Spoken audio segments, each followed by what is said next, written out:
Was just so powerful. Amazing. He did so many things that are memorable. Probably one of the most inspiring keynote speakers I've ever been to at a conference.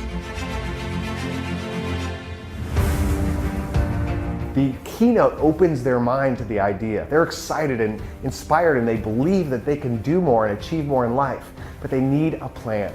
And that's what this workshop does. We take them on the journey, which is the Off Balance, On Purpose, In Practice workshop.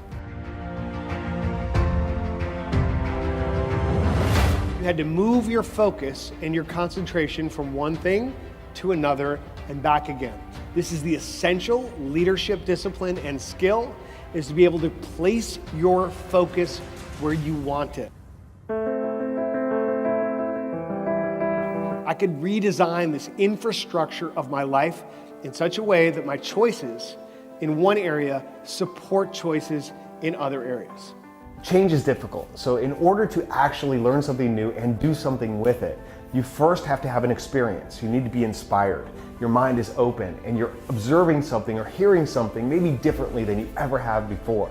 But then the next step is you need to put yourself in that plan and in that message. And so that's what the workshop does, is it gives every attendee an opportunity to design a plan for how they're going to actually use this information to grow.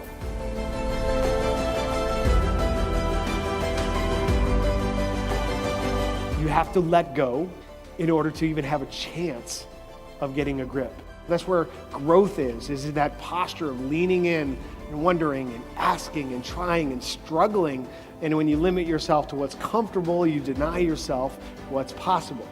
So when we take this one step further, what you're saying as an organization is we believe in you. And this is not just a rah-rah idea we want to use to get you fired up and go back to work. This is a plan, and we want you to grow so that you can be your best when it matters the most. What's on your list? Are your goals high enough? And what are you going to do next?